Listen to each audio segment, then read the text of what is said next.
Friends, இந்த video எதை பார்த்தீங்கன்னா, ஃபஸ்ட் டைம் என் பெட்டை வந்து ஸ்விம்மிங் கிளாஸ் அமிச்சேன்.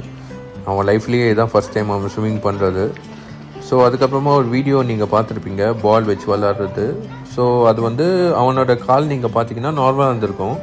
அதுக்கப்புறமா எங்கள் ஊருக்கு போகிறதுனால அவனை வந்து போர்டிங்கில் நான் விட்டேன். அது போய் வந்து சிப்பிஸ் போர்டிங் பெங்களூரில் இருக்குது. ஸோ அங்கே விடும்போது என்ன ஆச்சுன்னா, அவன் கால் வந்து ஒரு மாதிரி நடக்க ஆரம்பிச்சிட்டான். அந்த வீடியோ அனுப்புவாங்க அவங்க. அப்போ நான் அவங்ககிட்ட கேட்கும்போது, இல்லை இது ஜஸ்ட்டு சுழுக்கு தான் சொன்னாங்க. சரி, நாங்களும் வந்து அந்தளவுக்கு சீரியஸாக எடுத்துக்கல. அதுக்கப்புறமா அப்கமிங் வீடியோஸ் எல்லாமே அவன் நொண்டின்னு இருக்கும்போது நாங்கள் வந்து அவனை அங்கேருந்து கூட்டின்னு வந்துட்டோம். ஸோ அதுக்கப்புறமா அவன் இந்த வீடியோ பார்த்துருப்பீங்க, அவன் வந்து பாத்ரூம் பண்ணுறதுக்கே ரொம்ப கஷ்டப்பட்டான். அவன் காலை கீழே வைக்கல.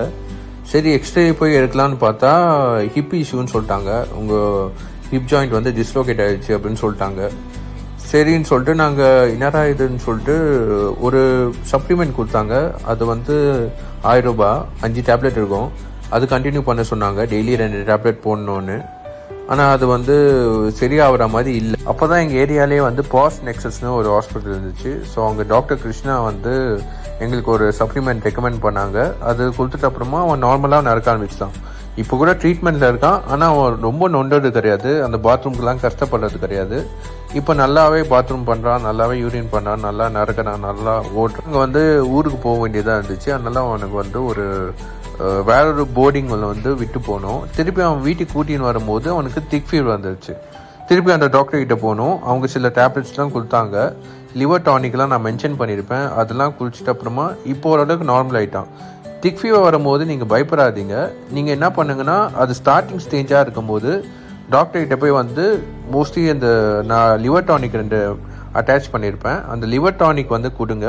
ப்ளஸ் நைட்டு ரைஸில் வந்து கேரட், பீட்ரூட், அப்புறமா சிக்கன் சூப்.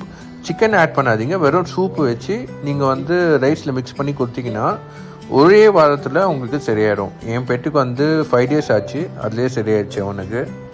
அதுக்கப்புறம் நடுவில் ஹாப்பியாக இருந்தான். திருப்பி கடைசியில் என்ன ஆச்சுன்னா, பின்னாடி வந்து ஒரு கட்டி மாதிரி ஒன்று ஃபார்ம் ஆயிடுச்சு. நான் அது ரொம்ப பயந்துட்டேன். டாக்டர்கிட்ட போய் காமிக்கும் போது அது வந்து நீங்கள் நினைக்கிற மாதிரி டியூமர் கட்டி கிடையாது. அது வந்து இப்படி உங்களுக்கு மறு வருமோ அது மாதிரி பெட்ஸ்க்கு மறு வந்திருக்கு அப்படின்னா ஒரு ஆயின்மெண்ட் கொடுத்தாங்க. அதை போட்டோன்னே 5 நாள்லேயே அது கீழே வந்துருச்சு. ஸோ உங்கள் பெட்ஸ்க்கும் அப்படி வந்துச்சுன்னா இந்த ஆயின்மெண்ட் வாங்கி போடுங்க. ஒரு 3 நாள் 3லேருந்து 4 நாள்லேயே அதையே காஞ்சி கீழே வந்துடும்.